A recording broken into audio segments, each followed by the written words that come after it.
assalaamu calaykum. waxaan halkan kuu soo marinayaa kelmado aniga iyo adiga mawduucan daawanayana taabanaya labadeennaba.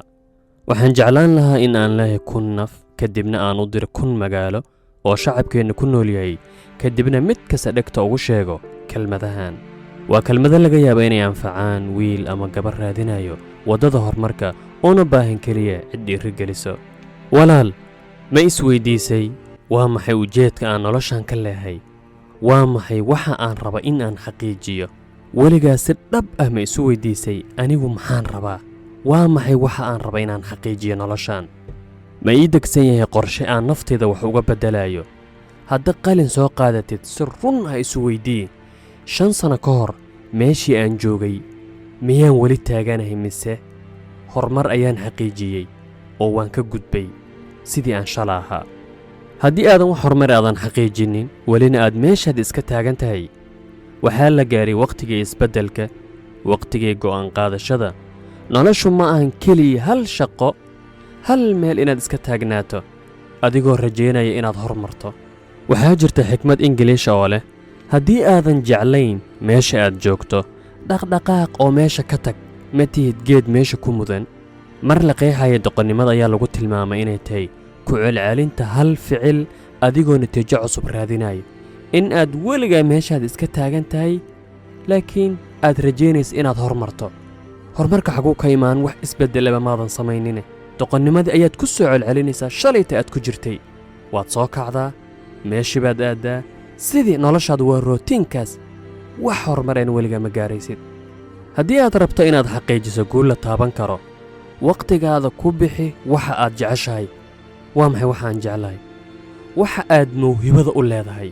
waxaa la dhahaa qofka haddii uu ka shaqeeyo ama uu isku hawlo waxa uu jecel yahay guul ayuu ka gaaraa. haddii aad jeceshahay qoraalka, alifaadda, baaritaannada, muuqaal samaynta, sawirka xitaa, haddii aad leedahay cod fiican, waxa aad ku fiican tahay dadaal dheeraad ah geli. waxaa hubaala in aad midhaha guran doonto. ilaahay ma dayaco dadaalka ciddii dadaal samayso.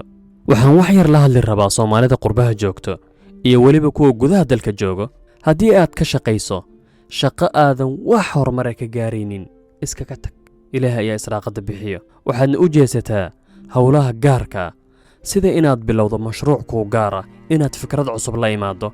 haba ahaatee ugu yaraan miis aad alaab saarato ayaa kaaga fiican shaqo aadan wax natiijo aadan ka gaaraynin, wax horumareen aadan ka gaaraynin oo wakhtigaadii cumrigaadaad ku dayacdo. weligiin ma maqasheen qof shaqaale ah oo qani noqday?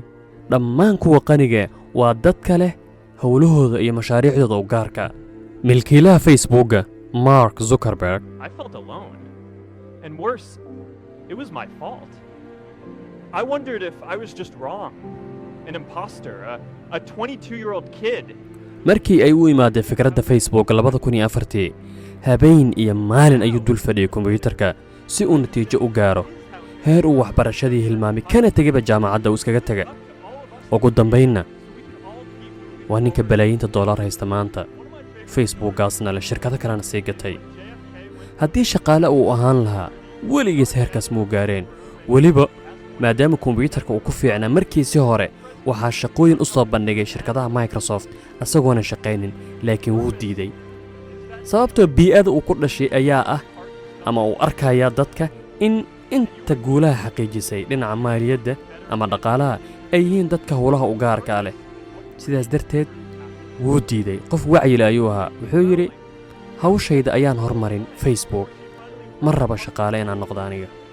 waxaa laga yaabaa inaad isweydiiso dad ayaaba shaqo la'aan ah, adigana waxaad leedahay shaqooyinka ku beddela howla idin gaara. shaqada caadiga ee aan naqaano ee ah in shirkad ama qof loo shaqeeyo waa waddada dib u dhaca, faqriga, weligaa dayn kama baxaysid iyo walwal iyo walbahaar. wax kuu barakoobayana malaa, wax natiijana ma gaaraysid.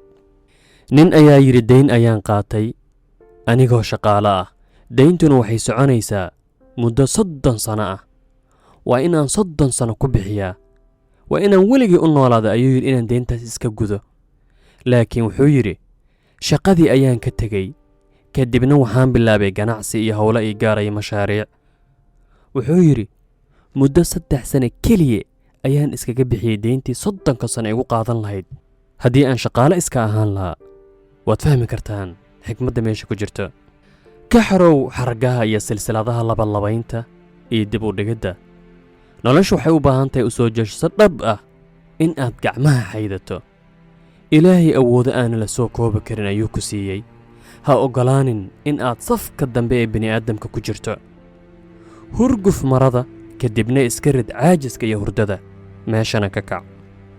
nin ayaa ku qayliyey faaqdim walaa taqbal bicayshin munaqasi famaa faaza biladaati man laysa yuqdimu. weliga ha aqbalin nolol naaqusa. ha aqbalin inaad meesha ugu dambaysa ku noolaato. ha istaagin. noloshu ismiidaamin ayay u baahan tahay iyo dhiirri inaad dhiiran tahay. macaanka iyo guushana waxaa hela keliya qofka u hura nolosha dadaalkiisa iyo waqtigiisa. walaalayaal, qof kasta ha isku dayo inuu shido dhuxusha dadnimada ee ku doogan si uu u huriyo dabka howlgalka iftiinka noloshana u baaho. ummadaha kale maanta waxay nooga duwan yihiin wacyigelinta in ay jiraan kumanaan dad ah oo muhiimadoodu tahay in ay shucuubtooda ku buufiyaan kelmada dhaqaajinaya dhallinyarada si ay uga kacaan maqaayadaha waxna iskugu falaan. laakiin annaka arrinkaas ma lihin ama wuu nagu yaryahay. waxaan leenahay keliya dad live Facebook ka soo galo kadibna qayliyo. markii laga reebo dad fara ku tirisa dadkuma wada xumo, laakiin nasiib darro ummaddeennu way sii jeedaa wayna hurudda. isweydii noloshayda 5 sano ee soo socota siday noqon doontaa? sidaan miyaan iska ahaan mise waxbaa iska kay bedeli? arrinkaas hadda ayaad ogaan kartaa, go'aankiisana gacantaada ayuu ku jiraa. haddii aad rabto inaad sidaadan iska ahaato wax guulan aad xaqiijinin, waxba ha samayn gacmahana isi saaro 24 saacna Facebook ku jir. laakiin haddii aad rabto inaad gaarto meel wanaagsan, hadda qorshaheeda deji, howlgalna haddeertaan. waxaa la yidhi haddii aadan qaadanin go'aanka maamulidda noloshaada, dad kale ayaa kuu go'aamin sida aad u noolaanayso. cumrigaadana waxaad ku dhammaysan in aad ahaato qof ujeed la'aan iska nool oo aanan wax hami a lahayn, wax ujeedana ka lahayn noloshaan. walaalayaal, ugu dambayn ballanteennu waa inaan wax isku falnaa, rag iyo dumar, wiilal iyo gabdho. waa in aanan aqbalin nolol naaqus ah. in aad maskaxdaada ka shaqaysiiso. in aan qaadanno go'aanno wax ku ool ah oo geesnimo leh weliba, si aan nolosha aan hadda ku noolnahay ama ku jirno u beddelno. qodobka ugu horreeya waa inaad qaadato go'aan adag, in aad noqoto qof cusub. ninkii shalay ama gabadhii shalay ujeed la'aanta iska noolayd, in aad u beddesho qof nolol dhab ah ku jiro oo qorshooyin kala duwan u degsan yihiin oo leh ujeed uu rabo inuu xaqiijiyo. wasalaamu calaykum waraxmatullaahi wabarakaatuh.